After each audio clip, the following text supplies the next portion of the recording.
Hi, it's great to have you here today. Can you introduce yourself to our viewers?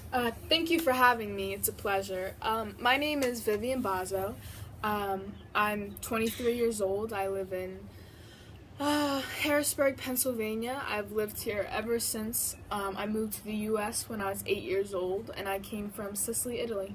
And I understand that your great-grandmother lived on the island as well. Her entire life, yes. She was also a victim, I heard, of one of the eruptions of Stromboli.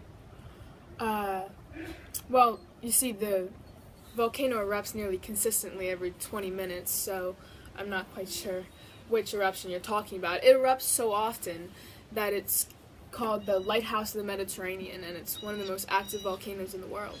Goodness. And do you know which eruption took your grandmother's life? Great-grandmother's? Yes, the eruption of 1930. Could you tell us if you know a little bit about that day? Oh, yeah, of course. Well, my grandmother was living on the island, and it was very safe, of course, because the eruptions are small, but on September 11th, 1930, without any real warning except for the fact that there was more ash emissions coming from the volcano, there were two big surges that, the first surge let out these old rock bombs. They were just huge pieces of rock that rained down over the town and that destroyed 14 houses, and including my great-grandmother's. And then another surge hit, and that really blew out tons of scoria that rained down on the summit area of the town, and it started to accumulate so much that it mixed with magma and started flowing down toward the town. Once it started to slow down and set into the emission phase, this 2-meter tall tsunami actually hit the town, which just caused more damage than there was to begin with. After 15 hours of just pure terror for the town, it finally settled down. Sounds awful. I'm so sorry. You said that the volcano erupts every 20 minutes, correct? Yes, that's correct.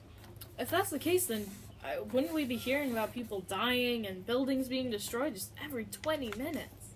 Oh, no. See, how the volcano works is that it erupts every 20 minutes, but they're very, very small eruptions. In fact, it's incredibly rare for an eruption like that to ever occur at Stromboli.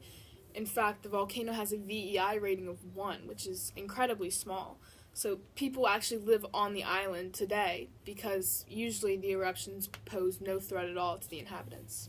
Wow, well, thank you so much for telling us all about your great-grandmother's experiences. It's very helpful for me and my audience. Is there anything else you'd like to share about the island before we go? Just that it's really a beautiful place. There are black sand beaches, and one of the only places in the world where there are black sand beaches, and there are really great opportunities there where you can see the volcano erupt. You can hike actually up the volcano and see it erupt. Yeah, of course at a safe Sounds angle. A bit scary, yeah. For the more daring people, but you can also go out on a boat at night and you can see it erupt every 20 minutes, which is kind of like fireworks. It's so beautiful. Wow. Yeah. All right, well, thank you again, and I'm sure that we'll be seeing you in the future. Absolutely. Thank you for having me. Ciao. Vivere una vita benedetta.